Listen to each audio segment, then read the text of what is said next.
ஜீவன்களையும் பூமி அனைத்தையும் பூமியின் மேல் ஊறும் சகல பிராணிகளையும் ஆளக்கடவர்கள் என்றார். Very good. ஆளா கடவர்கள் சொல்றாரு. அதனால பார்க்கும்போது இந்த பூமிக்கு ஆதாம்ನ வந்து தேவன் முதலாவது ஒரு ராஜா மாதிரி என்னங்க சிருஷ்டி பண்ணார். அவர்தான் பூலோகத்துக்கு முதலாவது ராஜா. அவர் ராஜ்யம் எது என்றால் இந்த உலகம் தான் அவருடைய ராஜ்யம். காட்டுல இருக்கிற மிருகங்கள் இல்லைங்களா, என்ன மீன் மச்சங்கள், ஆகாயத்துல இருக்கிற பறவைகள், இதெல்லாம் என்ன அவருக்கு கூட இருக்கிற ஒரு எல்லா ஒரு என்ன ஒரு இன்னது. அதனால பார்க்கும்போது இந்த ஒரு ராஜ்யத்தின் ಮೇಲೆ ஆதாம் என்னங்கோ முதலாவது ராஜ்யமாகி இந்த. அதனால நாங்க சங்கீதத்துல கூட வாசிக்கிறோம், இதே மாதிரி ஒரு வசனம் கூட இருக்கும். அவருக்கு கிரீட்டத்தை என்ன பண்ணாரா தேவனோ அவர் வச்சாரா. வாசிங்க சிஸ்டர், சங்கீதம் 8வது அதிகாரம் 4வது வசனம்.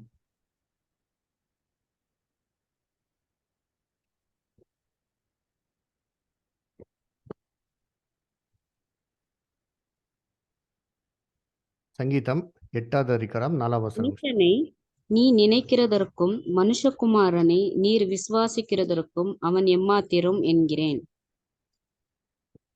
கண்டினியூ. 5வது வசனம். நீர் அவனை தேவ தூதரிலும் சற்று சிறியவனாக்கினீர், மகிமையினாலும் கனத்தினாலும் அவனை முடிசூட்டினீர். உம்முடைய கரத்தின் கிரியைகளின் மேல் நீர் அவனுக்கு ஆளுகை தந்து சகலத்தையும் அவனுடைய பாதங்களுக்கும் கீழ்ப்படுத்தினீர். பாத்தீங்களா, சகலத்தையும் அவன் பாதத்தின் கீழே கீழ்ப்படுத்தினே கொடுத்திருக்காரு. அதனாலே பூலோகத்தை ஆண்டு கொள்ளுங்கன்ட்டு என்ன பண்ணாரா தேவன் சொன்னார் இல்லைங்களா. அதனால பார்க்கும்போது தேவன் முதலாவது ஸ்தாபிக்கப்பட்ட ஒரு ராஜ்யம் எங்க இருந்ததுன்னாக்கா பார்த்தா ஈடேன் தோட்டத்துல தான் இருந்தது. அதனால அந்த ஒரு ஆதாம்க்கு என்ன சொன்னாருனாக்கா, நீங்க ஈடன் தோட்டத்துல இருக்கிற எல்லா ஒரு பழங்களை நீங்க என்ன பண்ணலாம், நீங்க இலவசமாக நீங்க சாப்பிடலாம். ஆனா நன்மை தீமை அறியத்தக்கத்தின் விருட்சத்தின் கனி என்ன பண்ணக்கூடாது, நீங்க சாப்பிடக்கூடாதோ. நீங்க எந்த நாள்ல சாப்பிட்றீங்களோ அதே நாள்ல நீங்க எனக்கு சாவீங்கன்னு சொன்னாரோ. அதனால எப்போ ஆதாம் அந்த வார்த்தையை மீறி அந்த ஒரு சாப்பிடக்கூடாத ஒரு பழத்தை சாப்பிட்டாரோ, உலகத்திலே பாவம், பாவத்தின் மூலியமாக ஒரு மரணம் வந்துச்சு. ஆதாம் ராஜா ಬದಲಾಗಿ ಅವನೇನಾಯ್ತಾನ ಅಡಿಮೆ ಆಯ್ತಾ. அந்த ராஜா ಬದಲಾಗಿ அடிமை ஆகி பாவத்துக்கு என்ன ஆயிட்டார், அவನು அடிமை ஆயிட்டார் இல்லைங்களா. அதனால பார்க்கும்போது தேவனுடைய வார்த்தைக்கு கீழ்ப்படுறதுனால என்ன ஆயிட்டாருனாக்கா தேவனில் ரொம்ப தூரம் ஆயிட்டார். அதில் பார்க்கும்போது அவரோட அடிமைத்தனைக்கு என்னங்க அவர் போயிட்டார் இல்லைங்களா. அதனால தேவன் அவர் பாவம் செஞ்சதுக்கு அப்புறமா ஈடேன் தோட்டத்துல வெளியில என்ன பண்ணார், அவருக்கு அனுப்பிட்டார் இல்லைங்களா. அதனால வெளியில அனுப்பும் போதும் உங்களை நிமித்தமாக பூமி சபிக்கப்பட்டிருக்கோன்னு சொன்னார் இல்லைங்களா. அதனால ஆதாம் பாவம் செஞ்சிருக்கிறதுனால இந்த பூமிக்கு பெரிய ஒரு சாபமே நாங்க ஒரு வந்துச்சு. அப்போ ஆதாம்காக தேவன் அந்த ராஜ்யத்தை ஸ்தாபனை பண்ணார் பாத்தீங்களா. முதலாவது தேவனுடைய ராஜ்யம் அது இல்லாத போயிச்சு. அந்த ராஜ்யத்தின் மகிமை அவனை இழந்துட்டா இல்லைங்களா. அப்போ தேவனுடைய ராஜ்யம் இல்லாத போயிடுச்சு. அதனால என்னங்கோ அதுக்கப்புறமா என்னங்கோ நிறைய ராஜ்யங்கள் உலகத்துல வந்திருக்கோ. முக்கியமாக பார்க்கும்போது ஆதாம் சிருஷ்டிப்பட்ட நாளிலிருந்து 2000 வருஷத்துக்கு அப்புறமா இஸ்ரேல தேவன் ஒரு மாதிரி தம்முடைய ராஜ்யத்தை ஸ்தாபனை பண்ணார். எங்கேனாக்கா இஸ்ராயல்லே. அதனால இஸ்ரேல்ல இருக்கிற ராஜா நமக்கு நல்லா தெரியும், நல்ல ராஜா, ஒரு பெரிய ஐஸ்வர்யமான இருக்கிற ஒரு புத்திசாலியான ராஜா சோலோமோன். சோலோமோன் ஆளுக்கை செய்யும் போது வேதத்துல என்ன சொல்றதுனாக்கா அவன் வந்து தேவனுடைய சிங்காசனத்து மேலே உக்காந்து ஆளுக்கை செஞ்சாரன் கொடுத்திருக்காரு. அதில் இந்த வசனத்தை வாசிக்கல சிஸ்டர். 1 நாளாகமம் 29வது அதிகாரம் 23வது வசனம் சிஸ்டர். 1 நாளாகமம் கரெக்ட். 29ல 23 சிஸ்டர்.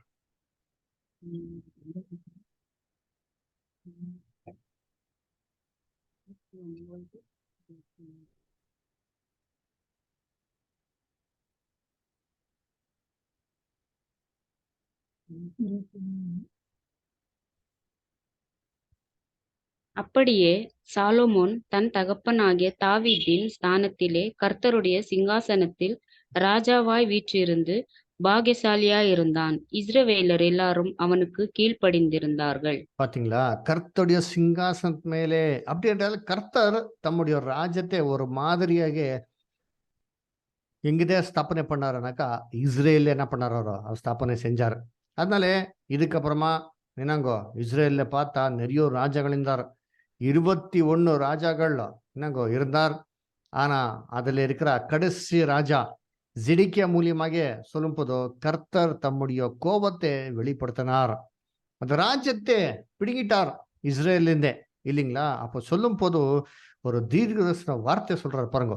எசேக்கியேல் 21 25 வசனத்துல 27 வசனம்.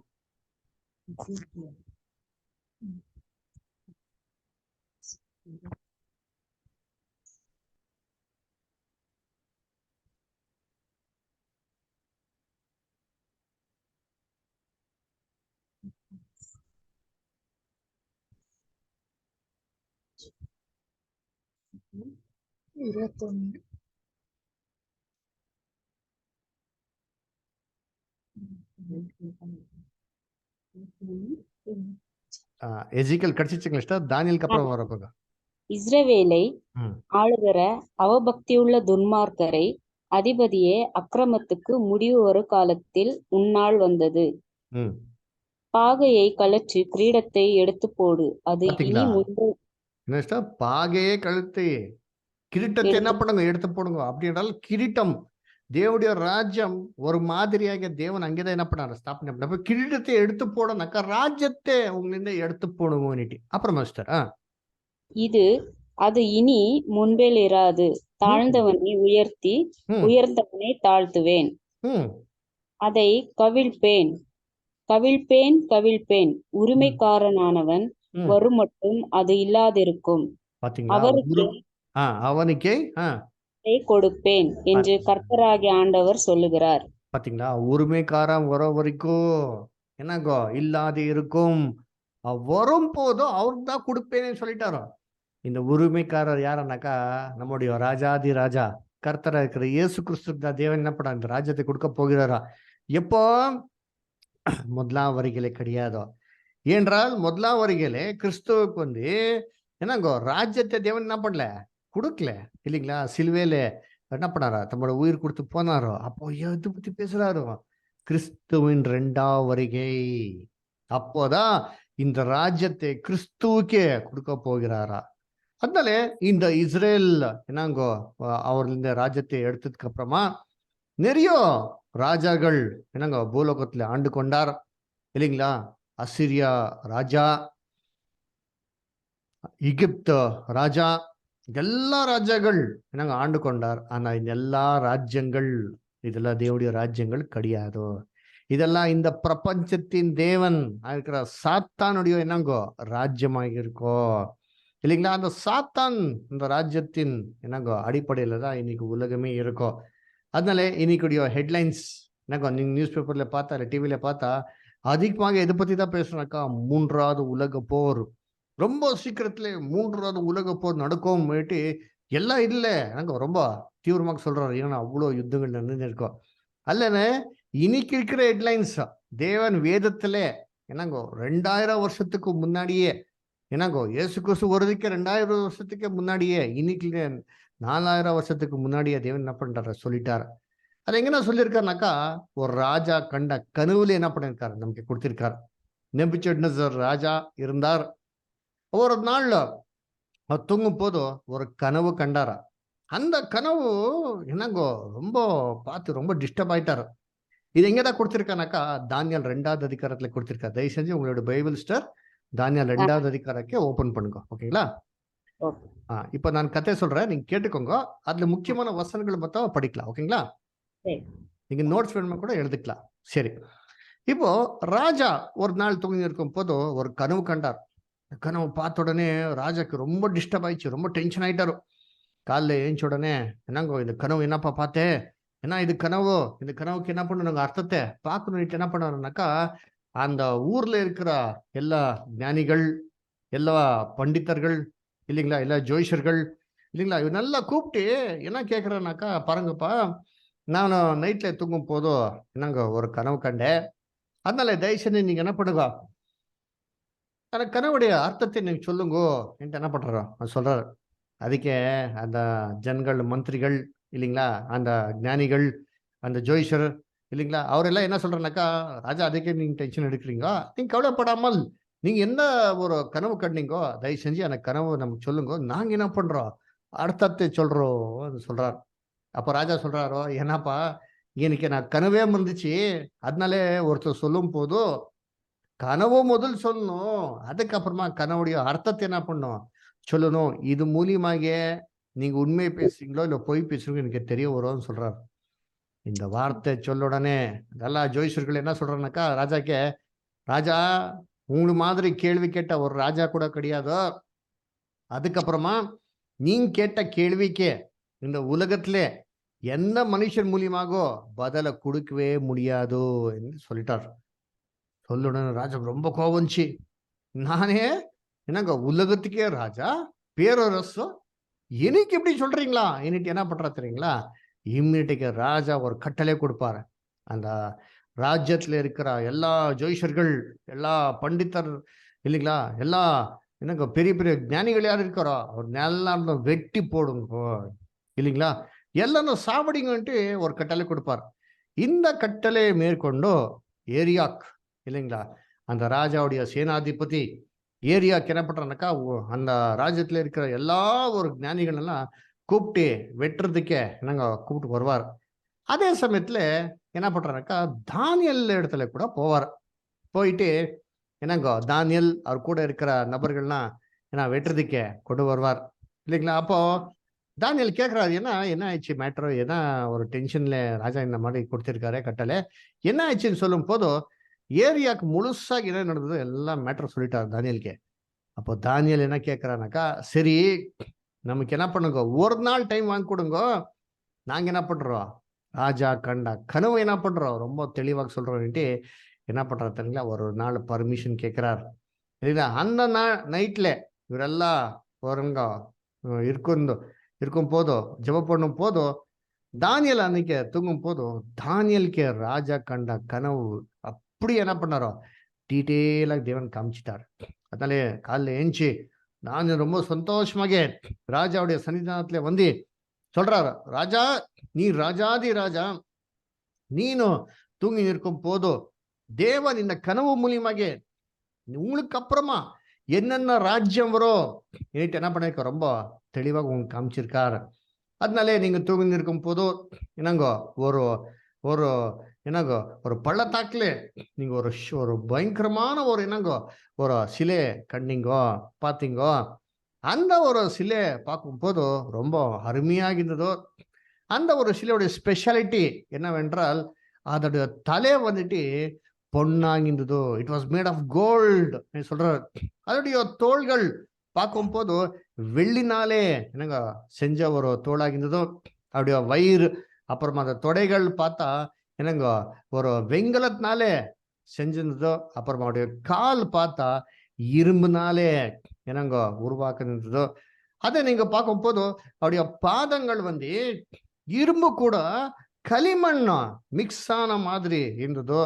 நீங்க இந்த ஒரு சிலையை கண்ட அப்படியே நீங்க ரொம்ப அப்ரிஷியேட் பண்ணியிருக்கும் போதோ தூரத்துலேருந்தே ஒரு மலையிலேருந்தே எந்த மனுஷனும் கை தொடாமல் இருக்கிற ஒரு கல் வந்து அந்த ஒரு சிலையுடைய பாத பாகத்துக்கு அடிச்சு மோதிக்கிறதுக்கே ஸ்டார்ட் பண்ணிச்சு. எப்படி மோதிச்சுனாக்கா அந்த சிலையை வந்துட்டு கம்ப்ளீட்டாக பவுடர் ஆகி ஒரு பெரிய ஒரு காட்டு வந்து கம்ப்ளீட்டாக அந்த வீசி கொண்டு போயிடுச்சு. கடைசியிலே என்னங்கோ அந்த சிலை இல்லாதபடிக்கு ஆயிடுச்சு என்னங்கோ அந்த மாதிரி ஒரு சொல்றார் இல்லைங்களா? அப்படியே நீங்க பார்த்து இருக்கும் போதும் அந்த அடிச்ச ஒரு கல் நிதானமாக அப்படியே வளரி வளரி வளரி வளரி பெரிய ஒரு மலை ஆயிடுச்சு. இந்த பூலோகத்தையே கவர் பண்ண மாதிரி ஒரு மலை ஆயிடுச்சு என்று என்னங்கோ அங்க சொல்றார். இந்த கனவு சொல்லிட்ட உடனே ராஜாக்கு ரொம்ப குஷி ஆயிடுச்சு. ஏனென்றால் எப்படி ராஜா கனவுல பார்த்திருக்காரோ அப்படியே எக்ஸாக்டாக தானியல் சொல்லியிருக்கார். அதனாலே ராஜாக்கு கிளியராக தெரிஞ்சிச்சு, இந்த மனுஷன் சொன்னா கட்டாயமாக கண்டிப்பா என்னங்க உண்மைதான் பேசுவார் என்னட்டி. அதனாலே இந்த அர்த்தத்தை தானியல் இப்போ ராஜா முன்னாடி ரொம்ப கிளியராக சொல்றார். என்ன அர்த்தத்தை சொல்றார் படிங்க சிஸ்டர். 37 வசனம் 38 வசனம் சிஸ்டர்.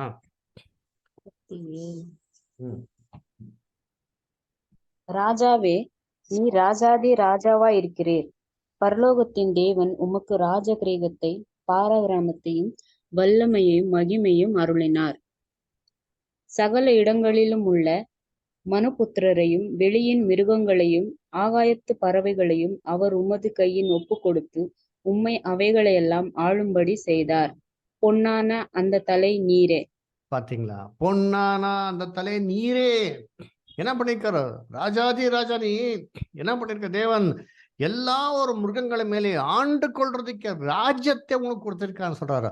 பாத்தீங்களா? எந்த அருமையான வசனம் பேசுற பாத்தீங்களா? இதே வசனம் தான் கொஞ்சம் என்னங்க ஒரு முன்னாடி படிச்சோம் இல்லைங்களா? ஆதாமுக்கு இந்த வார்த்தை சொன்னார் பாத்தீங்களா? சரி, அந்த கிரீட்டத்தை வச்சு பூலோகத்துல இருக்கிற எல்லா மிருகங்கள் மேலே ஆண்டு கொள்ளுங்கன்ட்டு எந்த வார்த்தை சொன்னாரோ இதே வார்த்தை சேம் ராஜா சொல்றாரு. அப்படி என்றால் தேவன் தம்முடைய ராஜ்யத்தை எங்கதான் கொடுத்திருக்கானாக்கா இந்த ராஜ்யங்களுக்கு என்ன பண்ணிருக்காரு? இப்ப கொடுத்திருக்காரு. அதனால பார்க்கும் போது என்னங்கோ அந்த பொன்னான தலை நீரே இன்னிட்டு என்னங்கோ ரொம்ப கிளியராக தானிய சொல்றாரு. அப்புறம் மிஸ்டர் 39ஆம் வசனம் 40ஆம் வசனம் மிஸ்டர். உமக்கு பிறகு உமக்கு கீழ்த்தரமான வேறொரு ராஜ்யம் தோன்றும். பின்பு பூமியெல்லாம் ஆண்டு கொள்ளும். வெண்கலமான 3ஆம் ராஜ்யம் ஒன்று எழும்பும். 4வது ராஜ்யம் இரும்பை போல உரமாயிருக்கும். இரும்பு எல்லாவற்றையும் எப்படி நொறுக்கி சின்ன பின்னமாக்குகிறதோ அப்படியே இது நொறுக்கி போடுகிற இரும்பு போல அவைகளை எல்லாம் நொறுக்கி தகர்த்து போடும். Very good sir. அதனாலே உங்களுக்கு பிறகு இல்லைங்களா உங்களுக்கு கீழ்த்தரமான இன்னொரு ராஜ்யம் வரும். அதுதான் வெள்ளி தோள்கள் மூலியமாக தேவன் என்ன பண்ணிக்க உங்களுக்கு காமிச்சிருக்காரு. இதுக்கப்புறமா 3வது ராஜ்யம் வரும். அது இன்னும் ரொம்ப என்னங்க ஒரு வீக் ஆகி இருக்கோ. அதுதான் வெங்கலத்துல நமக்கு காமிச்சிருக்கார். அதனால இதுக்கு எல்லாருக்கும் பாக்கிலோ கடைசியில வரப்போகிற ஒரு ராஜ்யம் தான் இரும்பு போல இருக்கும் இல்லைங்களா? இப்ப இரும்பு எப்படி எல்லா விஷயத்த நொறுக்கி போடுமோ இந்த ராஜ்யம் வந்துட்டு எல்லாவற்றையும் என்ன பண்ணுமா கம்ப்ளீட்டாக டிஸ்ட்ராய் பண்ணிடுமா. ஓகே சரி. 41ஆம் வசனத்துல 43ஆம் வசனம். பாதங்களும் கால் விரல்களும் பாதி குயவனின் களிமண்ணும் பாதி இரும்புமாயிருக்கிற நீர் கண்டீரே. அந்த ராஜ்யம் பிரிக்கப்படும். ஆகிலும் களிமண்ணோட இரும்பு கலந்திருக்க நீர் கண்டபடியே இரும்பினுடைய உறுதியில் கொஞ்சம் அதிலே இருக்கும். கால் விரல்கள் பாதி இரும்பும் பாதி களிமண்ணுமாயிருந்தது. என்னவென்றால் அந்த ராஜ்யம் ஒரு பங்கு உரமும் ஒரு பங்கு நெரிசலுமாயிருக்கும். பாத்தீங்களா? அதான் நீங்க அந்த கால் பார்க்கும் போதோ எப்படி இரும்பு களிமண் இருந்ததோ அப்படியே 2 வல்லமைகள் இதுல இருக்கோ. ஆனா எப்படி அந்த இரும்பு களிமண்ணு கூட கம்ப்ளீட்டா மிக்ஸ் ஆகுது இல்லையோ அப்படியே இந்த ராஜ்யங்கள் கம்ப்ளீட்டா என்ன ஆகுது இல்ல அதோ கூட ஆளுகை சேருதில்லை. ஒரு வீக்காக இருக்காரோ இன்னொருத்தர் என்னங்கோ வீக்காக ஸ்ட்ராங்காக இருப்பாருன்ட்டு நீங்க சொல்றார் இல்லைங்களா? அதனாலே அந்த களிமண் எப்படி என்னங்கோ இரும்பு கூட இல்லையோ இந்த ராஜ்யங்கள் மிக்ஸ் ஆகுதில்லே என்னங்கோ அங்க சொல்றார். சரி 44ஆம் வசனம் மிஸ்டர். அந்த ராஜாக்களின் நாட்களிலே பரலோகத்தின் தேவன் என்றென்றைக்கும் அழியாத ஒரு ராஜ்யத்தை எழும்ப பண்ணுவார்.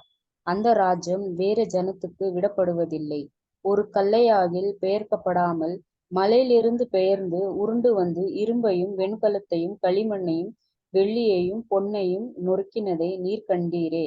அப்படியே அது அந்த ராஜ்யங்களை எல்லாம் நொறுக்கி நிர்மூலமாக்கினதானே என்றென்றைக்கும் நிற்கும். பாத்தீங்களா? அந்த கல் மோதிச்சு பாத்தீங்களா? எல்லாம் நொறுக்கிச்சு பாத்தீங்களா? அப்படியே அந்த கல் நிற்கும். அந்த ராஜகளுடைய நாட்கள்ல பரலோகத்தின் தேவன் தம்முடைய ராஜ்யத்தை பூலோகத்துல ஸ்தாபனை பண்ணுவாருன்ட்டு ரொம்ப தெளிவா கொடுத்திருக்காரு. அதனாலே என்னங்கோ இந்த வார்த்தைகள் சொல்லிட்ட உடனே ராஜா ரொம்ப சந்தோஷம் ஆகி என்னங்கோ தானியலுக்கு சாஷ்டாங்க நமஸ்கார பண்ணிட்டு வணங்கிடுறாரு. வணங்கிட்டு ரொம்ப பெரிய பெரிய ரிவார்டு என்ன பண்ணாங்க கொடுப்பார் இல்லைங்களா? சரி. அதனால இங்க தானியல் அப்புறமா ராஜா கண்ட கனவு எது பத்தி பேசுறார் எனக்கு பார்த்தா இது வந்துட்டு உலகத்துல இருக்கிற 4 பேர் அரசுகளை பத்தி பேசுறார். ஏதோ சின்ன சின்ன ராஜ்யங்களை பத்தி என்னங்க அங்க பேசல. முதலாவது ராஜ்யம் எதுவென்றால் பாபிலோன். இரண்டாவது ராஜ்யம் எதுவென்றால் மேதோ பர்ஷியா, மூன்றாவது ராஜ்யம் எதுவென்றால் கிரீஸ், நாலாவது ராஜ்யம் எதுவென்றால் ரோம் ராஜ்யத்தை பத்தி தான் என்னங்கோ இங்க பேசுறார். சரி, இதுக்கு நமக்கு க்ளூ இருக்குதா? பைபிள்ல ஆதாரம் இருக்குதா அண்ணாக்கா? எஸ், பைபிள் தான் டிக்ஷனரி. பைபிள்ல எதனா ஒரு கேள்வி இருந்தா இந்த கேள்விக்கு பைபிள் மூலியமாக என்ன பண்ணும்? பதிலும் இப்ப தேடணும். கரெக்டுங்களா? இப்போ நமக்கு எதனா ஒரு கேள்வி இருந்தா எங்கதான் தேடுறோம்? பைபிள் தான் டிக்ஷனரி இல்லைங்களா? முதலாவது கிளாஸ்ல படிச்சிருக்கீங்க இல்லைங்களா செலஸ்டர்? கேப் இருக்குதுங்களா? இங்க கொஞ்சமோ அங்கே கொஞ்சமோ இல்லைங்களா? கர்த்தருடைய வேதத்தை என்ன பண்ணுங்க? தேடி வாசிங்கோ இல்லைங்களா? கர்த்தருடைய வேதத்தை என்ன பண்ணும்? தேடணும். அந்த வேதத்துல தேடினா நமக்கு பதில் கிடைக்கும். அதனால பாருங்க, இப்போ இது முதலாவது ராஜ்யம் வந்துட்டு பாபிலோன் எப்படி கண்டுபிடிக்கிறதுனாக்கா தானியல் 2:38 கொடுத்திருக்காரு. வாசிங்க சார், தானியல் 2:38. 2:30. சகல இடங்களிலும் உள்ள மனுபுத்திரரையும் வெளியின் மிருகங்களையும் ஆகாயத்து பறவைகளையும் அவர் உமது கையில் ஒப்பு கொடுத்து உம்மை அவைகளையெல்லாம் ஆளும்படி செய்தார். பொன்னான அந்த தலை நீரே. பாத்தீங்களா? பொன்னான அந்த தலை நீரே அப்படின்றால் முதலாவது ராஜ்யம் எது என்றால் த கோல்டன் ஹெட், பொன்னான தலை எதுனாக்கா பைபிள்ல கொடுத்திருக்காங்க, பாபிலோன். சரி, இந்த பாபிலோனுக்கு அப்புறமா எந்த ராஜ்யம் வந்துச்சு அண்ணாக்கா? அதான் வெள்ளியின் தோள்கள் அண்ணாக்கா மேதோ பர்ஷியா. தானியல் அந்த ராஜாக்கள் இருக்கும் போது கூட அங்கேதான் என்ன பண்ணாரு? அவர் வேலை செஞ்சார் இல்லைங்களா? தரியு ராஜா கேட்டிருக்கீங்களா? குரேஸ் இல்லைங்களா? அந்த பைபிள கொடுத்திருக்கா பாத்தீங்களா? தானியல் 6வது அதிகாரம் சிங்கத்தின் கவிலே போட்டார் பாத்தீங்களா? படிச்சிருக்கீங்களா இங்கிலீஷ்ல நீங்க? அது கூட மேதோ பர்ஷியா ராஜ்யத்தின் காலத்தில் நடந்த ஒரு விஷயம் தான் இல்லைங்களா? கிங் டேரியஸ் அண்ட் சைரஸ், அதுல 2 தோள்கள்னாக்கா 2 ராஜ்யங்கள், 2 ராஜாக்கள் சேர்ந்து என்ன பண்ணிருக்காரு? அவரு ஆளுக்கை செஞ்சிருக்கார் இல்லைங்களா? மேதியரும் அப்புறம் பர்ஷியரும், இந்த 2 பேரும் சேர்ந்து என்ன பண்ணிருக்காரோ இப்போ என்னங்க ஆளுக்கை செஞ்சிருக்கார். சரி, இதுக்கப்புறம் வந்தா 3வது ராஜ்யம் எதுவென்றால் அதான் என்னங்கோ ஒரு வெங்கலத்தினாலே செஞ்சப்பட்ட ஒரு என்னங்கோ ஒரு வயிறு. சரி, இது என்னப்பானாக்கா கிரீஸ் ராஜ்யம் இல்லைங்களா? கிரீஸ் ராஜ்யத்துக்கு யாரப்பா அதிபதினாக்கா அலெக்சாண்டர் கிரேட் இல்லைங்களா? அலெக்சாண்டர் கிரேட் ராஜ்யம் கிரீஸ் பத்தி தான் என்னங்க அங்க பேசுறாரு. இதுக்கப்புறமா வந்தா 4வது ஒரு ராஜ்யம் எது என்றால் ரோம் ராஜ்யம் இல்லைங்களா? நமக்கு நல்லா தெரியும், இயேசு கிறிஸ்து பூலோகத்துல பிறக்கும் போது எந்த ராஜ்யம் இருந்ததுனாக்கா ரோம் ராஜ்யம் தான் இல்லைங்களா? ரோமுடைய அரசாட்சி டைம்ல தான் இயேசு கிறிஸ்து என்னங்க பெத்லஹேம்ல பிறந்தார் பாத்தீங்களா? அந்த டைபேரியஸ் சீசர் இல்லைங்களா? இந்த சீசர்கள் காலத்துல தான் அந்த டாக்ஸ் போடுறதுக்கு என்ன பண்ணாரு? சென்சஸ் ஃபர்ஸ்ட் டைம் எடுக்கிறதுக்கு ஸ்டார்ட் பண்ணார் பாத்தீங்களா? அதனாலே இந்த ஒரு 4 ராஜ்யங்களை பத்தி தான் இங்க பேசுறாரு. சரி, நீங்க இந்த ஒரு சிலையில நீங்க பார்க்கும் போது என்ன பார்க்கலாம்னாக்கா அந்த போக போக போக அந்த ஒரு வேல்யூ கம்மியா இருக்கும். கேட்டுங்களா? அந்த ஒரு என்னங்க ஒரு மெட்டல்ஸ்க்கு இல்லைங்களா, அந்த ஒரு லோகத்துக்கு வேல்யூ கம்மியாயினே வந்திருக்கும். பொண்ணுக்கும் என்னங்கோ ஒரு வெள்ளி கம்மி, அந்த வெள்ளிக்கும் என்னங்கோ வெங்கலம் கம்மி, அந்த வெங்கலத்துக்கும் இரும்பு ரொம்ப கம்மி வேல்யூ இல்லைங்களா? ஆனா நீங்க போக போக என்ன பார்க்கலாம்னாக்கா வல்லமை அதிகமாயிருக்கும் இல்லைங்களா? ஐரன் எல்லா இதுக்கும் ரொம்ப ஸ்ட்ராங் இல்லைங்களா? அதனால இது என்னப்பா மீனிங் அண்ணாக்கா பார்த்தா மனுஷனுடைய விலை ஒரு ராஜ்யத்துல என்னங்க வர வர வர கம்மி ஆயிடுச்சு. மனுஷனுக்கு வேல்யூவே இல்லை. அடிமையாக என்ன பண்ணாரோ ட்ரீட் பண்ணாரு இல்லைங்களா? அப்புறமா போக போக போக அவருடைய ஆளுக்கு எப்படி ஆச்சுனாக்கா கொடூரமாக என்ன பண்ணாரோ அவர் ஆண்டு கொண்டார் இல்லைங்களா? எவ்வளோ குடும்பத்தை நாசனம் பண்ணார். ரொம்ப ஃபிரோஷஸ் ஆகி என்ன பண்ணார் அவர் பூலோகத்துல அவரு ரூல் செஞ்சார். அதனால நீங்க இங்க பார்க்கும் போது அந்த பாதம் சொல்லும் போது என்ன கொடுத்திருக்காங்கன்னா வெங்கலத்தோடு களிமண் என்ன ஆயிடுச்சா இங்க மிக்ஸ் ஆயிடுச்சா. ஆனா வேதத்துல அப்ப படிக்கும் போது என்ன சொன்னாரோ 41, 43 வசனத்துல என்னங்கோ மனுஷர் கூட இந்த ராஜ்யங்கள் என்னங்கோ மிக்ஸ் ஆகிறார் கொடுத்திருக்காரு. வேணும் திரும்பி வாசிங்க சார்.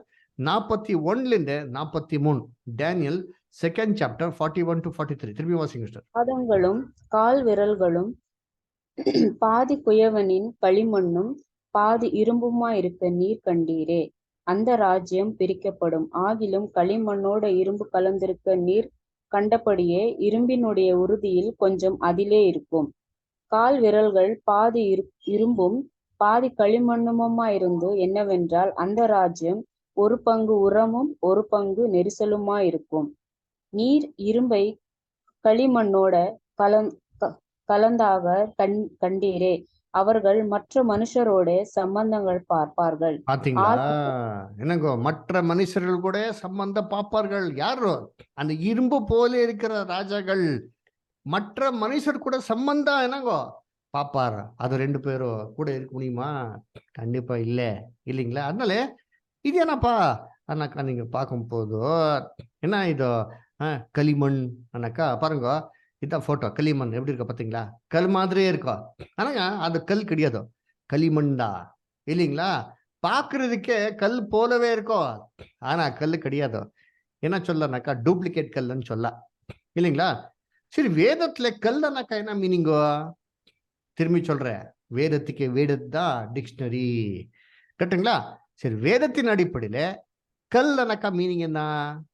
உண்மையான சபைக்கு பைபிள்ல கல் நிட்டு பேசியிருக்காரு. படிங்க சிஸ்டர். 1 பேதுரு 2வது அதிகாரம் 5வது வசனம். இனி வரும் உலகத்தை குறித்து பேசுகிறோமே, அதை அவர் இல்ல சார், 1 பேதுரு 2வது அதிகாரம் 5வது வசனம். நீங்க 2 பேதுரு படிப்பீங்க. 1 Peter 2:5 ஸ்டார்.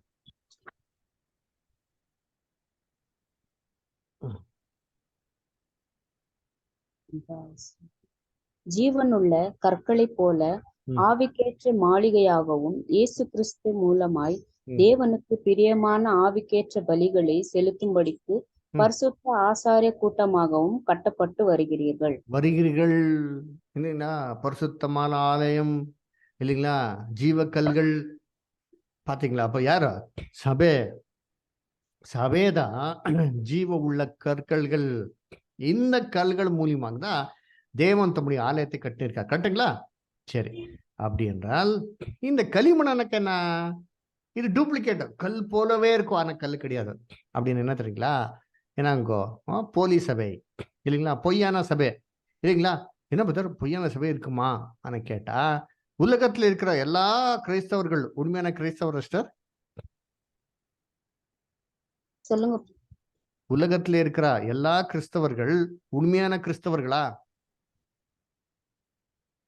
அவ்வளவா இல்ல, கொஞ்சம் பேர் தான் இருப்பாங்க, கொஞ்சம் பேர் உண்மை இருக்க மாட்டாங்க. Very good star. அப்படி என்றால் பொய்யான சபை கூட இருக்குமோ இல்லையா? இருக்கோ. அதுதான் களிமண் அண்ணாக்கா பொய்யான சபை, கல் அண்ணாக்கா உண்மையான சபை. புரிஞ்சுங்களா ஸ்டார்? சரி, இப்போ இந்த களிமண் தான் அந்த என்னங்கோ வெங்கல காலோட என்ன பண்ணிருக்காரு, மிக்ஸ் ஆயிருக்காரு. அப்படின்னா வெங்கலம் அண்ணாக்கா என்ன ராஜ்யம் அண்ணாக்கா? ரோம் ராஜ்யம். கரெக்டுங்களா? சரி, இந்த ரோம் ராஜ்யம் கூட இந்த களிமண் என்னாச்சு இப்போ மிக்ஸ் ஆயிடுச்சுனாக்கா அது என்னக்கா? பொய் சபை இல்லைங்களா? அதான் சர்ச், ஃபால்ஸ் சர்ச்சோ. என்னப்பா இது ஃபால்ஸ் சர்ச்சோ? ரோம் ராஜ்யத்தை கூட மிக்ஸ் பண்ணா கூட ஒரு ராஜ்யம், ஒரு சபை எது என்றால் அதுதான் ரோமன் கேத்தலிக் சர்ச். பார்த்துருக்கீங்களா? ரோம் பிளஸ் கேத்தலிக் சர்ச், இதுதான் ரோமன் கேத்தலிக். சரி, என்ன இது கேத்தலிக்கா? கேத்தலிக்னாக்கா அந்த வார்த்தை லாட்டின் வார்த்தை. அவருடைய மீனிங் என்ன என்றால் உலகத்துக்கே ஒரே ஒரு சபை என்னட்டி, அதான் கேத்தலிக் என்னட்டி, யூனிவர்சல் சர்ச் அது பேரு இல்லைங்களா? சரி, இப்போ ரோம்ல இருக்கிற கேத்தலிக்ஸ்க்கு ரோமன் கேத்தலிக்னு கூப்பிட்டா நல்லா இருக்கும். ஆனா இந்தியாவில் இருக்கிறவருக்கே இந்தியன் கேத்தலிக்ஸ் தானே கூப்பிடணும். ஆனா ஏன் ரோமன் கேத்தலிக் வந்துச்சுனாக்கா இதை பாருங்க பைபிளே கொடுத்திருக்காரு இல்லைங்களா? அந்த சபை ரோம் ராஜ்யத்துக்கு கூட சேர்ந்ததுனாலே ரோமன் கேத்தலிக் ஆயிடுச்சு இல்லைங்களா? இப்ப நீங்க ரோமன் கேத்தலிக் மிஸ்டர்? ரோமன் கேத்தலிக்ல இருந்த நான் இப்ப ரட்சிக்கப்பட்டு இதுல வந்துட்டேன். பாத்தீங்களா? அதனால இந்த சபைதான் உலகத்தின் ராஜ்யங்கள் கூட என்னாச்சு சேர்ந்துச்சு இல்லைங்களா? அதனால பார்க்கும் போது அந்த காலில் எவ்வளவு விரல்கள் இருந்ததோ 10 விரல்கள். இன்னைக்கு கூட யூரோப்ல இருக்கிற 10 ராஜ்யங்கள் மூலியமாக இன்னைக்கு கூட ரோம் ராஜ்யம் இன்னைக்கு இருக்கும் இல்லைங்களா? ஆனா தானியேல் என்ன பார்த்தாரா? தூரத்திலிருந்தே எந்த மனுஷனும் கை தொடாமல் இருக்கிற ஒரு கல் அந்த சிலையுடைய பாத பாகத்தை அடிச்சு கம்ப்ளீட்டாக நொறுக்கிச்சு. பாத்தீங்களா? ಏನಪ್ಪ ಮೀನಿಂಗ್ ಅನ್ನಕ್ಕ ಇದ್ದ கிறிஸ்துவின் 2வது கிறிஸ்து 2வது வந்து இந்த உலகத்தில் இருக்கிற எல்லா ராஜ்யங்களே நொறுக்கினே இருக்கிறார். எல்லாம் என்னங்கோ ஸ்லோவாகி ரொம்ப அப்படியே பீஸ் பீஸ் பண்ணி என்னங்கோ இங்க நொறுக்கினே இருக்கார். இன்னைக்கு உலகத்துல பார்த்தா அதுதான் நடந்து இருக்கோம். கரெக்டுங்களா? பெரிய பெரிய ராஜ்யங்களை என்ன பண்ணிருக்காரு இப்போ அடிச்சுன்னே இருக்கார். பாருங்க, ஒரு காலத்துல யுஎஸ்எஸ்ஆர் இருந்தது, கேட்டிருக்கீங்களா நீங்க? யுஎஸ்எஸ்ஆர் இல்ல brother. United Soviet social republic Russia. அது இப்ப பெரிய யுஎஸ்எஸ்ஆர் சின்ன ரஷ்யா மாதிரி ஆயிடுச்சு. அமெரிக்கா ஒரு காலத்துல எவ்வளவு வல்லமே ஒரு ராஜ்யம் இல்லைங்களா? இன்னைக்கு அமெரிக்காக்கார்கிட்ட காசு இருக்குதுங்களா? இல்லையே. எந்த யுத்தத்துக்கும் போக மாட்டாரு. ஏன்? காசு இல்லை. எல்லா லீடர்களே அடிச்சுனே இருக்கார். வசனத்தை வாசிங்கோ. சங்கீதம் 110வது அதிகாரம் 5வது வசனம் 6வது வசனம் சிஸ்டர். உம்முடைய வலது பாரிசத்தில் இருக்கிற ஆண்டவர் தமது கோபத்தின் நாளிலே ராஜாக்களை வெட்டுவார். அவர் ஜாதிகளுக்குள் நியாய தீர்ப்பார். எல்லா இடங்களையும் பிரதேகாலால் நிரப்புவார். விஸ்தாரமான தேசங்கள் மேல் தலைவர்களாய் இருக்கிறவர்களை நொறுக்கி போடுவார். நொறுக்கி போடுவார்கள். விஸ்தாரமா இருக்கிற தேசங்களே இல்லைங்க தலைவர்கள் சொல்ற பாத்தீங்களா? தலைவர்கள் வந்தார், தலைவர் வந்தார். பெரிய பெரிய தலைவர்களை வெட்டினே இருக்கிறார். அதனாலே இன்னைக்கு பெரிய பெரிய லீடர்ஸ்ல யாரும் கிடையாது. பெரிய பெரிய என்னங்க ஒரு ராஜ்யமே இல்லை இல்லைங்களா? அடிச்சுன்னு இருக்கிறார். இதுக்கப்புறமா என்னாச்சு? அந்த கல் என்னாச்சு சிஸ்டர்? அப்படியே வளர வளர என்னாச்சு சிஸ்டர்? பெரிய மழை ஆயிடுச்சு. Very good. பூலோகமே ஆண்டு கொண்டுச்சு. இதோடைய மீனிங் தானியேல் என்ன சொன்னாரோ, இந்த ராஜாவுடைய நாட்கள்ல இல்லைங்களா பரலோகத்தின் தேவன் தம்முடைய ராஜ்யத்தை பூலோகத்தை என்ன பண்ணாரோ ஸ்தாபனை பண்ண போகிறார். இது எண்டென்றுக்கும் நிற்கும் சொல்லிட்டார். கரெக்டுங்களா? படிங்க சிஸ்டர். 45 சிஸ்டர் 2:45. இனிமேல் சம்பவிக்க போகிறத மகாதேவன் ராஜாவுக்கு தெரிவித்திருக்கிறார். சொப்பனமானது நிச்சயம், அதன் அர்த்தம் சத்தியம் என்றார். சத்தியம். 44 படிங்க சிஸ்டர். அந்த ராஜாக்களின் நாட்களிலே பரலோகத்தின் தேவன் என்றென்றைக்கும் அழியாத ஒரு ராஜ்யத்தை எழும்ப பண்ணுவார். அந்த ராஜ்யம் இப்போ இதுக்கு முன்னாடி இருக்கிற 4 ராஜ்யங்கள் எங்க இருந்தது? பூலோகத்தில் தானே இருந்தது சிஸ்டர். ஆமா. அதே போல இந்த கிறிஸ்துவின் ராஜ்யம் எங்க இருக்கும்? எங்க இருக்கும்? பூலோகத்துல. எஸ் சிஸ்டர், அதுதான் சொல்ற பாத்தீங்களா? எப்படி அந்த நொறுக்கி போட்டுச்சோ இந்த ராஜாவுடைய நாட்களிலே பரலோகத்தின் தேவன் தம்முடைய ராஜ்யத்தை பூலோகத்துல என்ன பண்ணாரோ ஸ்தாபனை பண்ண போகிறார். இத 5வது பேரரசு. ஃபியூச்சர்ல வரப்போகிற ஒரு எம்பையர் யாருதுனாக்கா கிறிஸ்துவின் ராஜ்யம். சரி, இப்போ தானியேல் 2வது அதிகாரத்துல நமக்கு என்ன கொடுத்திருக்காரு. இதே ஒரு என்னங்கோ ஒரு தர்சனத்தை தானியேலுக்கு தேவன் இன்னொரு விதத்துல காமிச்சிருக்காரு. இது எங்க கொடுத்திருக்கார்? தானியேல் 7வது அதிகாரத்துல கொடுத்திருக்காரு. நீங்க சிஸ்டர் நீங்க தானியேல் 2வது அதிகாரம் 7வது அதிகாரம் எப்பனா படிச்சிருக்கீங்களா? இல்ல, இன்னும் இல்ல பிரதர். ஓகே, பைபிள் ஃபுல்லா படிச்சிருக்கீங்களா? அட்லீஸ்ட் ஒரு வாட்டி படிச்சிருக்கிறேன் பிரதர். திருப்பி ஸ்டார்ட் பண்ணி இருக்கிறோம், கண்டினியூ படிச்சுன்னு இருக்கிறதுக்கு. Good sister, good. ஃபுல் வாசிங்கோ. இப்போ நாங்க பாடத்தை எடுத்ததுக்கு அப்புறமா தயவு செஞ்சு நீங்க இம்மிடியேட்டாக நீங்க தானியேல் 2வது அதிகாரம் 7வது அதிகாரம் வாசிங்கோ. அப்ப நான் சொல்ற நிறைய பாயிண்ட்ஸ்கள் உங்க மைண்ட்ல உக்காரும். ஓகேங்களா? சரி, ஓகே. இப்போ நான் சொல்றேன் சில வருஷங்கள் மொத்தம் படிக்கலாம். தானியேல் 7வது அதிகாரத்துல ஒரு கனவு என்ன பண்றாரு இப்போ தானியேலுக்கு காமிக்கிறார். அப்போ தானியேல் என்ன பார்த்தாருங்க? படிங்க சிஸ்டர். இப்போ தானியேல் 7வது அதிகாரம் 2வது வசனம் 3வது வசனம் சிஸ்டர். தானியேல் சொன்னது, ராத்திரி காலத்தில் எனக்கு உண்டான தரிசனத்திலே நான் கண்டது என்னவென்றால், இதோ வானத்தின் 4 காற்றுகளும் பெரிய சமுத்திரத்தின் மேல் அடித்தது.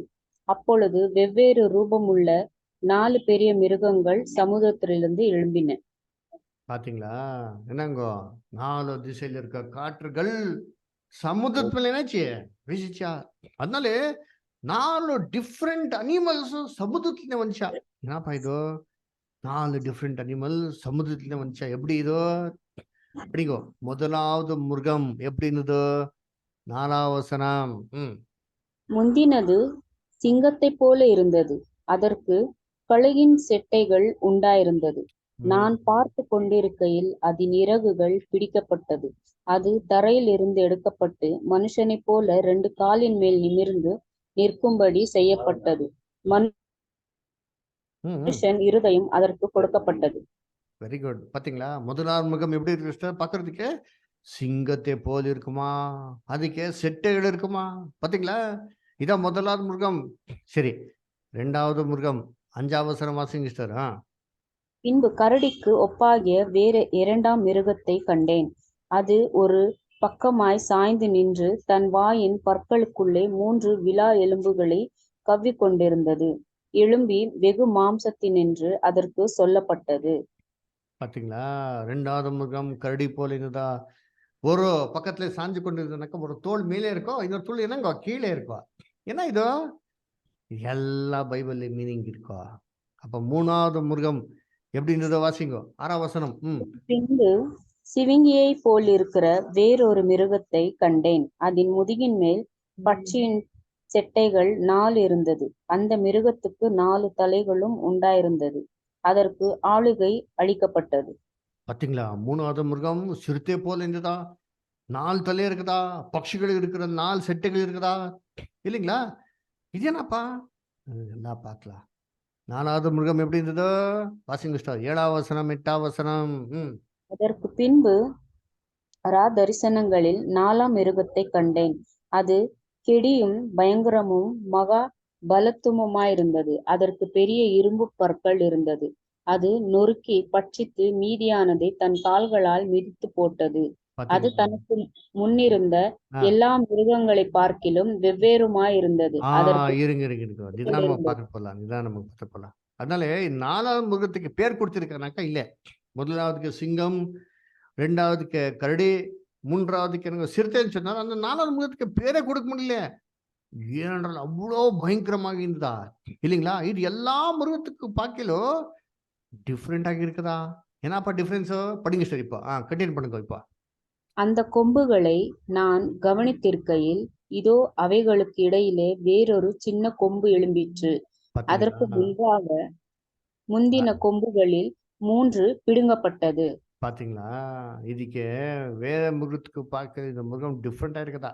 என்னப்பா டிஃபரன்ஸ்னாக்கா, தலை மேலே 10 கொம்புகள் இருக்குதா? அந்த 10 கொம்புகளை பார்க்கும் போது அது நடுவே சின்ன கொம்பு வந்துச்சா? அந்த சின்ன கொம்பு வந்த ஒரு திசையிலே 3 கொம்புகள், என்னங்க 3 கொம்புகள் வேரோட என்னங்க பிடுங்கப்பட்டுச்சா? இல்லைங்களா? அந்த சின்ன கொம்புல என்ன இருந்தது படிங்க ஸ்டேப்பா. அந்தக் கொம்பில் மனுஷ கண்களுக்கு ஒப்பான கண்களும் பெருமையானவைகளைப் பேசும் வாயும் இருந்தது. பாத்தீங்களா, மனுஷனுக்கு இருக்கிற கண் பெருமையானதை பேசுற ஒரு வாய்ந்ததா? என்னப்பா இது மீனிங்கோ, இல்லைங்களா? அப்போ தானியல் 2வது அதிகாரத்துல பார்த்தோம் சிஸ்டர், சேம் இதே தரிசனத்தை இங்கே என்னங்க மிருகங்கள் மூலியமாக என்ன பண்ணிருக்கிறீங்க காமிச்சிருக்கார். அங்கே 4 லோகங்கள் ஒரே சிலை, இல்லைங்களா? ஒரே சிலைதான், ஆனா 4 லோகங்கள். இங்கே 4 காட்டு மிருகங்கள். ஏன்னாப்பா இது ஏன் 2 விதத்துல கொடுத்திருக்காருனாக்கா, இந்த காட்டு மிருகங்கள் தேவனுடைய பார்வையிலே, ஆனா மனுஷனுடைய பார்வையிலே இந்த உலக ராஜ்யங்கள் எப்படி இருக்கும்? ஒரு நல்ல ஒரு சூப்பர் சிலைகள் போல இருக்கும், இல்லைங்களா? மனுஷன் ஒரு பெரிய சிலைகள் பார்த்து என்ன பண்றான்? இப்ப கொண்டாடுறான், என்னப்பா சூப்பரா இருக்கும். அப்படியே இந்த உலக ராஜ்யங்கள் எல்லாம் பார்த்து மனுஷன் என்ன பேசுறாங்க? பெருமையோடு பேசுறார். ஆனா தேவனுடைய பார்வையில் எப்படி இருக்கும் இதெல்லாம்? கொடூரமான ஒரு காட்டு மிருகங்கள். எவ்வளோ குடும்பங்களை நாசனம் பண்ணுச்சு, இல்லைங்களா? எவ்வளோ தாய் தகப்பன் தம்முடைய உயிர் இழந்தாரோ, இல்லைங்களா? இல்லைங்களா? எவ்வளோ ஒரு என்ன ஃபேமிலிஸ், இல்லைங்களா? என்ன ஆயிடுச்சு எல்லாம்? தம்முடைய புருஷன் எழுதிட்டாரோ, தாய் தகப்பன் எழுதிட்டாரே, இல்லைங்களா? அனாதை ஆயிட்டாரே, இல்லைங்களா? எவ்வளோ ஒரு சாவு, எவ்வளோ யுத்தங்கள். இதெல்லாம் பார்க்கும்போது தேவனுடைய பார்வையில் எப்படி இருக்கோ? கொடூரமான ஒரு முகத்தை போல இருக்கோ. அதனாலே தானியல் 2வது அதிகாரம் 7வது அதிகாரம் பேரலல். என்ன பேரலல்? அங்க என்ன பார்த்தோம்? பொன்னான தலை நீரே சொல்லிட்டாரோ, அதான் பாபிலோன் ராஜ்யம். இங்கே அந்த பாபிலோன் ராஜ்யத்தை எப்படிதான் கம்பேர் பண்ணிருக்கேன்னா, என்னங்க சிங்கம். இப்ப நீங்க சொல்லுங்க, சிங்கம் என்றால் என்ன? ஸ்கூல்ல கத்து கொடுத்திருப்பாரு. சிங்கம் என்றால் என்ன மீனிங்? ஸ்கூல்ல என்ன கத்து கொடுப்பாரா? சிங்கம்னா காட்டு மிருகம். அப்புறமா காட்டுக்கு யார் ராஜா? சிங்கம். Very good. பாத்தீங்களா? அப்ப மறந்துட்டீங்க நீங்க. காட்டுக்கு ராஜா எனக்கு சிங்கம் தான். அப்படியே இந்த உலகத்துக்கே முதலாவது ராஜா பேரரசு புறஜாதிகள்ல யாருனாக்கா பாபிலோன். அதான் சிங்கத்துக்கு ஒப்பிட்டு பேசியிருக்காரு. அப்போ ரெண்டாவது தோள்கள், வெள்ளியின் தோள்கள். அதுக்கு என்ன பேசியிருக்காருங்க? என்ன ஒப்பிட்டு பேசியிருக்கா? கரடி இல்லைங்களா? ஒரு தோல் மேலே இருந்ததோ இன்னொரு தோல் கீழே இருக்கோ சாஞ்சு கொண்டிருந்ததுன்னு சொல்லியிருக்காரு. கரெக்டுங்களா சார்? அப்படி என்றால் என்ன தெரியுங்களா? தோல்னாக்கா ஆளிகை இல்லைங்களா? நம்ம கர்த்தர் பத்தி பேசுற பாத்தீங்களா? கர்த்தத்துவம் அவர் தோளின் மேல் இருக்கும். கரெக்டுங்களா? வசனம் இருக்குதுங்களா? ஏசாயா 9வது அதிகாரம் 6வது வசனத்துல. கரெக்டுங்களா? அப்ப கர்த்தத்துவம் ஒரு தோல் மேல் இருக்குனாக்கா கவர்மெண்ட் ரெஸ்பான்சிபிலிட்டி, ஆளிகை அவர் மேல் இருக்கும். அப்ப 2 தோள்கள் இருக்குனாக்கா 2 ராஜாக்கள் ஒரு பக்கத்துல சாஞ்சு கொண்டு இருக்குதுனாக்கா ஒரு ராஜா ரொம்ப வல்லமையா இருக்காரு, இன்னொரு ராஜா ரொம்ப கீழே இருக்காரு, வீக்கா இருக்காரு. 2 ராஜாக்கள் சேர்ந்துதான் ஆளுக்கை செஞ்சிருக்காரு. அதான் கரடிக்கு ஒப்பிட்டு பேசியிருக்கார். சரி, ஏப்பா கரடி அனாக்கா கரடில தப்பிக்க முடியுமா? முடியாது. அப்ப என்ன செய்யணும்? தப்பிக்க என்ன செய்யணும் தெரியுங்களா? ஒரே ஒரு வழி இருக்கும் கரடில தப்பிக்கிறதுக்கு. என்ன சொல்லுங்க சார்? தெரியல. என்ன தெரியுங்களா? நீங்க தண்ணிலேயே நீங்க டைவ் அடிச்சா அதுக்கு தண்ணிலே வந்துடும். நீங்க மரத்தை ஏறினா மரத்துக்கு வந்துடும், மலை ஏறினா மலையத்துக்கு வந்துடும், நீங்க எங்க போனா கூட வந்துடும். அதுல தப்பிக்கணும்னாக்கா சத்த பிணத்தை போல படுத்துக்கணும். அப்படின்னா சரண்டர் ஆயிடணும். இப்படியே மேதோ பர்ஷர்கள்ல தப்பிக்கிறதுக்கே ரொம்ப கஷ்டம். வேதத்துல கொடுத்திருக்காரு. இதெல்லாம் வசனம் இருக்கும். 6வது அதிகாரம் எஸ்தர் புஸ்தகத்துல இருக்கும். தப்பிக்கவே முடியாதோ. ஆனா தப்பிக்கணும்னாக்கா சரண்டர் ஆயிடணும். இதான் ஒரு கேரக்டர். சரி, 3வது ஒரு வயிறு. அப்புறமா இல்லைங்களா? அதான் வெங்கலத்தெல்லாம் செஞ்சது பாத்தீங்களா? கிரீஸ் ராஜ்யம். அதோ சிறுத்தைக்கு ஒப்பிட்டு பேசியிருக்கார். இப்ப நீங்க சொல்லுங்க, சிறுத்தைனாக்கா என்ன மீனிங்க? சிறுத்தை எப்படி இருக்கும்? எல்லா மிருகத்துல சிறுத்தை எப்படி ஓடுமா? அது வேகமா ஓடும். Very good star. பரவாயில்ல. அதுக்கு செட்டைகள் கொடுத்தா ஏற்கனவே வேகம், செட்டைகள் கொடுத்தா என்ன ஆயிடும்? பறக்கும். Speed super fast. யார் தெரியுங்களா சூப்பர் ஃபாஸ்ட்? Alexander great. முதலாவது ராஜா கிரீஸுக்கு வந்தா ரொம்ப ஃபாஸ்டாக என்ன பண்ண உலகத்தை ஆண்டு கொண்டார். 23 வயசுல சார் உலகத்தையே கான்கர் பண்ணிட்டார். உலகத்துக்கே ராஜா யாரு? Alexander great. எவ்வளவு வயசுல? 23 நாங்க காலேஜ்ல படிச்சுன்னு இருப்போம் இல்லைங்களா? என்ன செய்யலப்பா ஃபியூச்சர்ல? இவரு ஃபியூச்சர் என்ன பண்ணிட்டாரு? தாண்டிட்டாரு. 32 வயசுல உலகத்தையே விட்டு போயிட்டார் அவரு இல்லைங்களா? அதனால சூப்பர் ஃபாஸ்ட். அதான் சிறுத்தை ஒப்பிட்டு பேசியிருக்காரு. சரி, எவ்வளவு தலைகள் இருந்துச்சு? அந்த சிறுத்தைக்கு எவ்வளவு தலைகள் இருந்தது? 4. Very good. இந்த 4 தலைகள் நடக்கா அவர் 4 சேனாதிபதிகள். அவர் சேனைக்கு இருக்கிற 4 தலைகள் அதான் காமிச்சிருக்கார். யாருப்பா? கடைசியில இரும்பு கால்கள், ரோம் ராஜ்யம். அந்த ரோம் ராஜ்யத்தை தான் இந்த பயங்கரமான கொடூரமான மிருகத்துக்கு ஒப்பிட்டு பேசியிருக்காரு. சரி, அங்க என்ன பார்த்தோம்? 10 விரல்கள். கேட்டுங்களா? இங்க 10 கொம்புகள் பார்த்திருக்கீங்களா? பாத்தீங்களா? எவ்வளவு பாருங்க, வேதத்துல எவ்வளவு அருமையா கொடுத்திருக்கா பாத்தீங்களா? ரொம்ப கிளியரா கொடுத்திருக்காரு. இங்க கொஞ்சமோ அங்க கொஞ்சமோ இல்லைங்களா? இந்த 10 கொம்புகள் என்ன மீனிங்கோ படிங்க ஸ்டார். தானியேல் 7:24. அந்த 10 கொம்புகள் என்னவென்றால் அந்த ராஜ்யத்திலே எழும்பும் 10 ராஜாக்களம். பாத்தீங்களா? அவர்கள் இருங்க. நான் என்ன சொன்னேன் பாத்தீங்களா? அதான் பைபிள் இருக்கிறத சொல்றது தானே. பாருங்க எவ்வளவு கிளியர் கொடுத்திருக்காரு. 10 கொம்புல 10 ராஜாக்கள். அது நடுவே சின்ன கொம்பு வந்துச்சா? அது திசைனாலே 3 கொம்புகள் என்னாச்சு? வேரோட பிடிக்கப்பட்டுச்சு. இது மீனிங் என்ன? படிங்க அப்படியே. அவர்களுக்கு பின்பு வேறொருவர் எழும்புவான். அவன் முந்தினவர்களை பார்க்கிலும் வேறாயிருந்து 3 ராஜாக்களை தாழ்த்தி போட்டு உன்னதமானவருக்கு விரோதமாக வார்த்தைகளை பேசி உன்னதமானவருடைய பரிசுத்தவான்களை ஒடுக்கி காலங்களையும் பிரமாணங்களையும் மாற்ற நினைப்பான். பாத்தீங்களா? 3 கொம்புகள் வேருடைய பிடிங்குவான் இல்லைங்களா? இது ஏன்னாக்கா அந்த பேப்பசி, அந்த போப்புடைய அரசாட்சி வர்றதுக்கே 3 ராஜ்யங்களை தூக்கி போட்டார். எருளி, ஈஸ்டர்ன் எக்ஸார்கேட், ஆஸ்திரோகாட்ஸ் ராஜ்யங்களை இல்லாத மாதிரி பண்ணிட்டார் இல்லைங்களா. அதனால அந்த ஒரு சின்ன கொம்புல மனுஷனுக்கு இருக்கிற ஒப்பான ஒரு கண்கள், வாய்கள் இருந்தது இல்லைங்களா. பெருமை பேசுற வாய் இல்லைங்களா. என்னப்பா இதோ ஆனாக்கா அந்த வேதத்துல என்ன கொடுத்திருக்கார் இல்லைங்களா. யாருக்கு விருத்தமாக பேசுறாரா? யாருக்கு விருத்தமாக பேசுறாரா? 25 வாசிங்க. இப்பதான் வந்துட்டீங்களா? உன்னதமானவருக்கு விரோதமாக வார்த்தைகளை பேசி. உன்னதமானவருக்கு விரோதமாக, அப்ப தேவனுக்கு விரோதமா பேசுறாரா அப்படின்னா போப் என்னப்பா பேசினாரா? அந்த மாதிரி என்னக்கா போப்பு தேவனுக்கு விருத்தமாக, தேவனுடைய வார்த்தைகளுக்கு விருத்தமாக தான் என்ன பண்ணிருக்கார், பேசியிருக்கார். உன் பாவத்தை எல்லாம் செஞ்சதுக்கு அப்புறமா போயிட்டு ஃபாதர் கிட்ட கன்ஃபஸ் பண்ணிட்டா பாவம் எல்லாம் என்ன ஆயிடுமா? சரியாயிடுமா? அப்படியா? அப்ப நீ இயேசு கிறிஸ்து எதுக்கு வரணும் பரலோகத்துல? அப்போ 2 சாவிகள் வச்சிருக்கிற போப்பு இன்னைக்கு. பரலோகத்தின் சாவி, நரகத்தின் சாவி. போப்புடைய வார்த்தைகள் கேட்டா பரலோகம், இல்லைனாக்கா நரகம்தான். இது எங்கே கொடுத்திருக்கார் பைபிள்ல? இல்லவே இல்லையே. காணிக்கை கொடுத்தா உங்களுடைய ஆத்மா அப்படியே நரக்கத்தில் நீங்க போயிடுமா?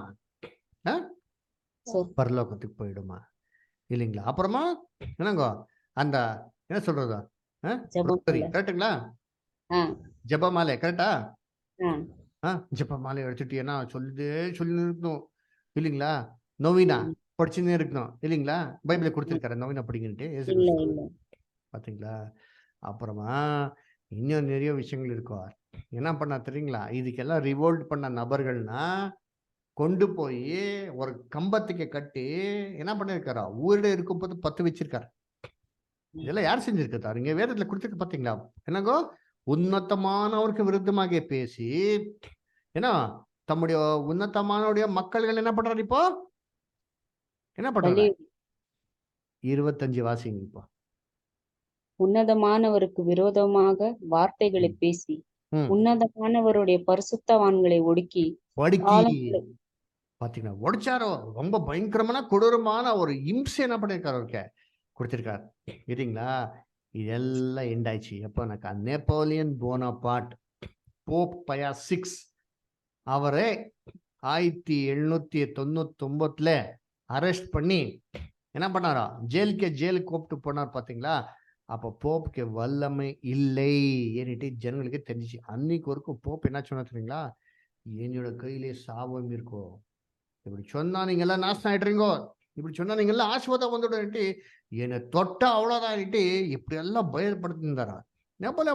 பார்த்தாரோ என்னப்பா இந்த மனுஷன் இப்படி எல்லாம் ஆடுறான்ட்டு ஒரு நாள் போயிட்டு போப் அரெஸ்ட் பண்ணி கை இப்படியே தூக்கி பின்னாடி அப்படியே கட்டி செங்கலினால பிரான்ஸ்ல ஃபுல் என்ன பண்ணாரா, ஊர்கோலா பண்ணிட்டாரு. ஊர்கோலா பண்ணிட்ட உடனே ஜனங்களுக்கு ஆச்சரியம், என்னப்பா போப் கையில அவ்வளவு இருக்கும் சொன்னா கை பிடிச்சிட்டாரு, சங்கலி போட்டிருக்காரு, ஒன்னும் ஆகலையேன்ட்டு போப்புடைய பவர் போயிடுச்சு இல்லைங்களா. இன்னைக்கு கூட இருக்கோ அந்த ரோம் ராஜ்யம் இருக்கிறது இல்லைங்களா, ரோமா இருக்கிறது இல்லைங்களா, இன்னைக்கு ரோமா இருக்கும். அதுதான் 10 கொம்புகள். ஆனா இதுக்கு முடிவு வருமா? எஸ், முடிவு வரும். எப்படி முடிவு வரும்? 11ஆம் வசனம் வாசிங்க. அப்பொழுது நான் பார்த்தேன், நான் பார்த்து கொண்டிருக்கையில் அந்த கொம்பு பெருமையான பேச்சுகளை பேசியது நிமித்தம் அந்த மிருகம் கொலை செய்யப்பட்டது, அதன் உடல் அழிக்கப்பட்டு எரிகிற அக்கினிக்கு ஒப்பு கொடுக்கப்பட்டது. பாத்தீங்களா, எரிகிற அக்னிக்கு ஒப்பு கொடுக்கப்பட்டுச்சுனாக்கா இதெல்லாம் டைரக்ட் கிடையாது. அந்த மிருகம் வந்துட்டு உண்மையான மிருகமா இல்ல, அந்த ராஜ்யத்துக்கு ஒப்பிட்டு பேசுறாரு.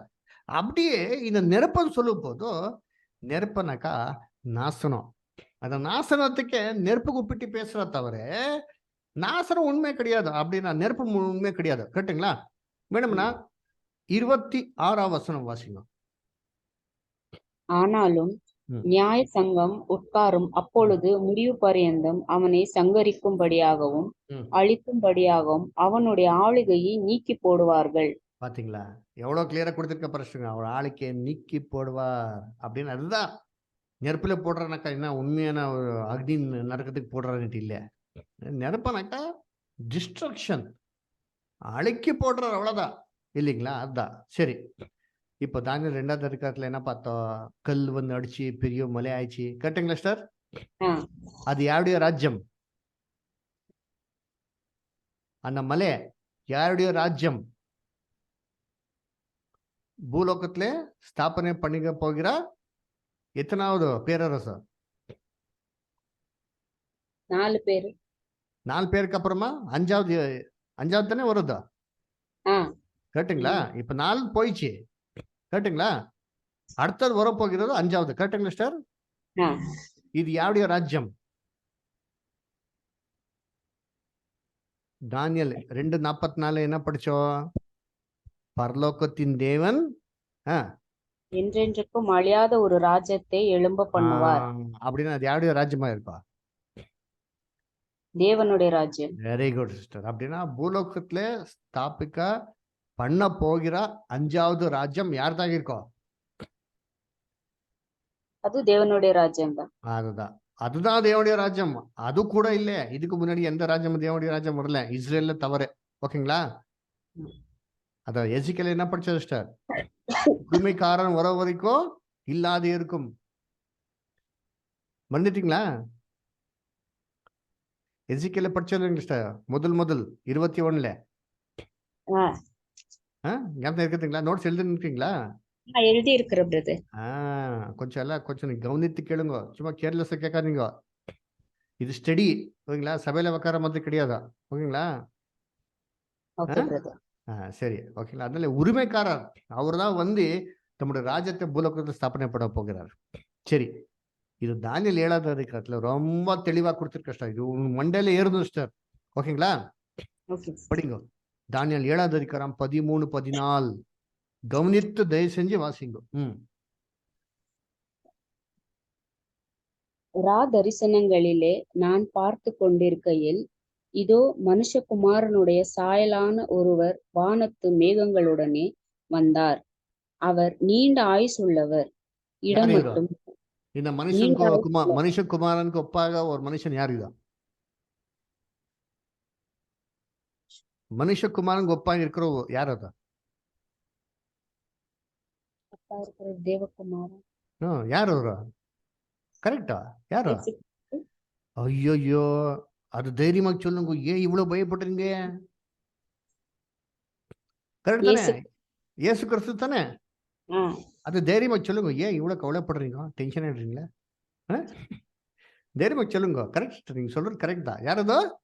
இயேசு கிறிஸ்து. Very good star. தைரியமா சொல்லணும். இயேசு கர்த்தர். அப்புறமா அவர் நீண்ட ஆயுசுள்ளவர். இடம் மட்டும் வந்து அவர் சமீபத்தில் கொண்டு வரப்பட்டார். சகல ஜனங்களும் ஜாதியாரும் பாஷைக்காரரும் அவரையே சேவிக்கும்படி அவருக்கு கர்த்தத்துவமும் மகிமையும் ராஜகிரீகமும் கொடுக்கப்பட்டது. பாத்தீங்களா? இயேசு கர்த்தருக்கே கர்த்தத்துவம், ராஜரிகம், அதிகாரம் கொடுக்கப்பட்டது. பாத்தீங்களா?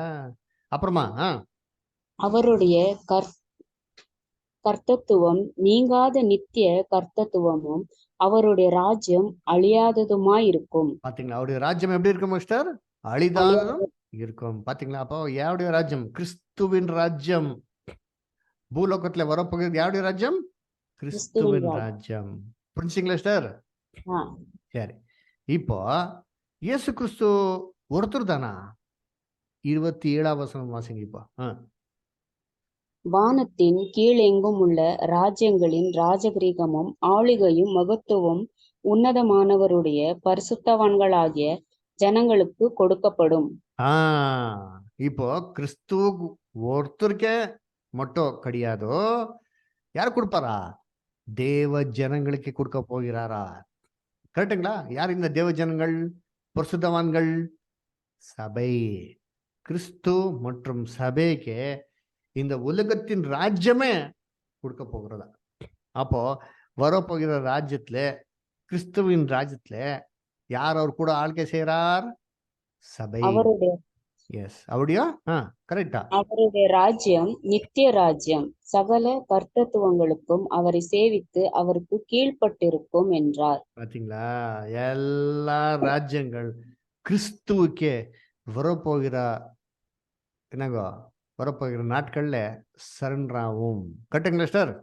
ஆ, ஃபர்ஸ்ட் என்னங்கோ, கிரைஸ்ட் கிங்டம், கிரைஸ்ட் கூட சபை கூட என்ன பண்றாரோ ஆளுக்கை சேர போறார். ஓகேங்களா? சரி, இப்போ நான் 2வது அதிகாரம் 7வது அதிகாரம் புரிஞ்சுச்சிங்களா? ஆ. சரி, இதுதான் 5வது பேரரசு. ஓகேங்களா? 5வது உலக பேரரசு. இயேசு கிறிஸ்து ஜெபத்தை கத்து கொடுத்தாருங்களா சார்? சொல்லுங்க பிரதர். நம்முடைய கர்த்தருடைய ஜெபம் தெரியுங்களா? ஆ.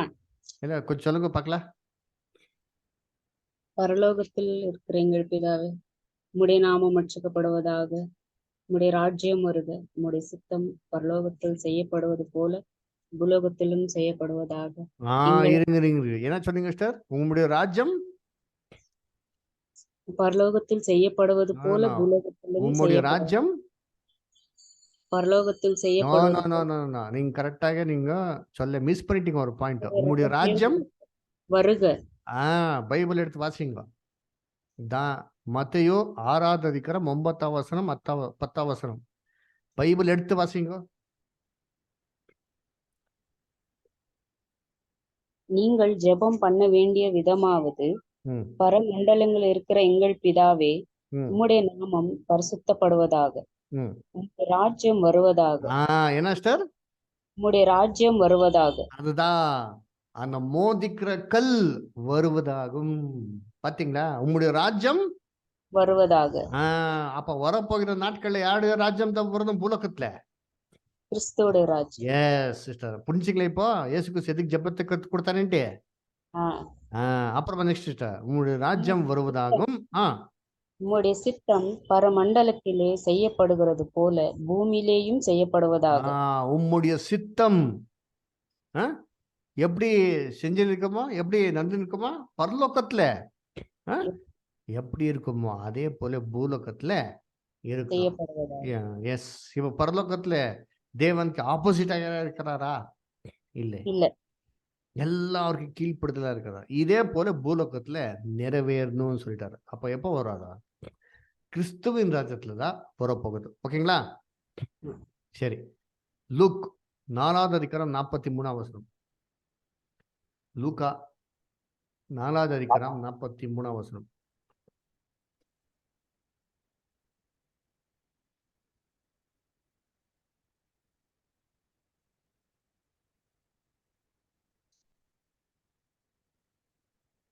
அவரோ அவர்களை நோக்கி, நான் மற்ற ஊர்களிலும் தேவனுடைய ராஜ்யத்தை குறித்து பிரசங்கிக்க வேண்டும், இதற்காக அனுப்பப்பட்டேன். பாத்தீங்களா? எந்த ராஜ்யத்தை சுவிசேஷத்தை பேசணும்? தேவனுடைய ராஜ்யத்தை சுவிசேஷத்தை பேசணும். இதுக்காகவே கிறிஸ்து என்ன பண்ணிருக்கா? தேவன் இப்போ அனுப்பப்பட்டிருக்காரு. சரிங்களா? அப்போ தேவனுடைய ராஜ்யத்தின் சுவிசேஷத்தை கேட்டிருக்கீங்களா நீங்க? தேவனுடைய ராஜ்யத்தின் சுவிசேஷத்தை இன்றைக்கு வரைக்கும் கேட்டிருக்கீங்களா? Very good. அதுதான் கேட்கணும். அதுக்கு தான் கிறிஸ்து என்ன பண்ணிருக்க பூலோகத்துல அனுப்பியிருக்காரு. ஓகேங்களா? சோ இன்னைக்கு கூட பார்த்தது என்னங்க? யாருடைய ராஜ்யத்தை பத்தி பார்த்தோம்? தேவனுடைய ராஜ்யம். எஸ். சோ வரப்போகிற நாட்கள்ல இந்த ராஜ்யத்தின் பத்தி இன்னும் டீடைல்ஸ் என்ன பண்ணலாம் சார் பார்க்கலாம். ஓகேங்களா சார்? ஓகே, சரி. தேவன் இந்த வார்த்தைகளை ஆசீர்வதிப்பாராக. உங்களுக்கு எதனா ஒரு கேள்வி இருக்குதுங்களா சார்? டவுட்ஸ் இருக்குதுங்களா? இது இல்ல பிரதர்.